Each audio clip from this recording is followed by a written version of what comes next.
So if you watch the debates, you saw Michael Betzloss afterwards on MSNBC make a great point that debates are important for a democracy because without that debate, we would have never maybe got a chance to see Donald Trump look as unpresidential as he did last night on that stage. So let's listen to what he says, and then in particular, listen to what Brian Williams says afterwards because it's pretty stunning. You know, we sometimes wonder about how useful presidential debates are.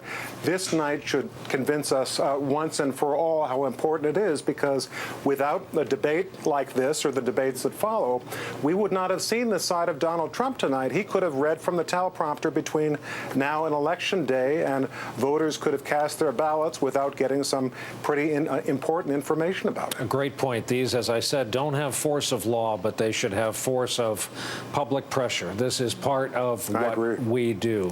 Michael Betzloss. This is part of what we do. Brian, again, puffing up your importance and your resume. This is part of what we do. You mean what you do is play the camera feed from an event put on by the two parties to promote their candidates? Is that what you mean by this is what we do? Because that's what you just did. Rick Overton? I love the subconscious. That magnificent mechanism that has toppled kings over and over with the right slip in the right place, because the subconscious seems to know there is an accounting later at some point, and it wants to do the right thing. The last good ember, the last dim ember of good in someone is that subconscious. And they'll say something that they'll drive in the car and go, wait a minute, did I say that or think that? And they'll look on there, oh my God, I said that aloud. Oh, I didn't mean to put it that way. And they'll get emails the next day, hey, nice going there. You started up the whole thing with Jimmy Dore. I love how he says public pressure. Did you hear that part? How it's he what said we do. We pressure. Manipulate with public pressure rather than merely report to about something else. We bear undue influence into a circumstance is what his subconscious just actually told us. He just said out loud, oh yeah, we reshape shit. Yeah, but when he says public pressure, he means corporate. The only pressure he's ever is what the corporate pressure is, right? I mean, he's not. When he says public, when has Brian Williams really ever put public pressure on politicians to do anything except what the corporation already wanted them to do? Do you remember when he spoke out against the Iraq War? Okay, hold on. Right. Well, when did he put them? I mean, Brian Williams was in the tank for the Iraq War, right? Go ahead. I was going to say we shouldn't forget subconscious's babysitter, denial. I mean, this is the lie that he tells himself every night before he falls asleep, in order so that he can fall asleep. Yes. I mean, because it's not. He's not a knight of the realm protecting, bravely standing up against the forces of evil and keeping the people safe. He chose poorly.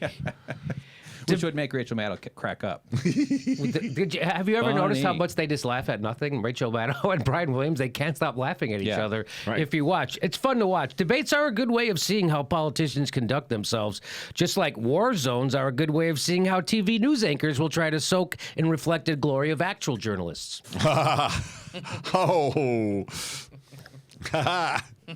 Brian Williams makes a lot of money.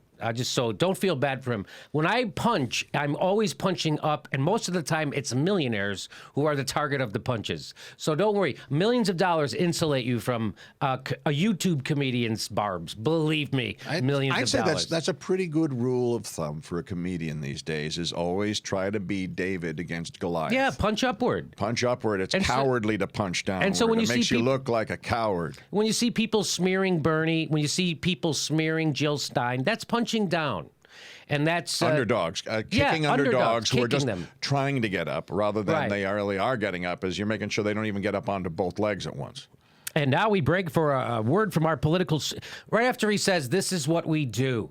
We put public pressure. This is what, yes, and now we break for a word from our political super PACs, healthcare profiteers of the military industrial complex, and Viagra.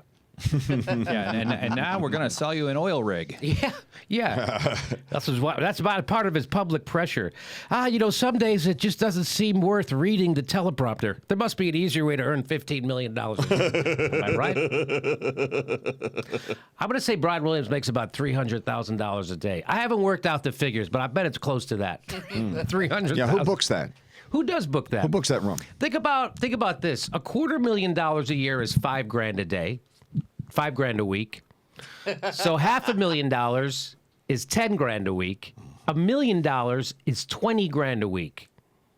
20 grand a week for just $1 million. Now, all those hosts at MSNBC and what have you, they're making at least $5 million. I know Chris Matthews was making $5 million like 10 years ago. So you know they're making more than that now. So think about that. They add a zero for every decibel zero he puts on his voice. Right now, I'm pushing to be a billionaire. $5 million is 100 grand a week. And I'm not a math surgeon, but I'm pretty sure I'm doing the math right on that. A week. And you go like, oh, I didn't even cash last week's check. I got another $100,000. That's up. That's just in 2 weeks.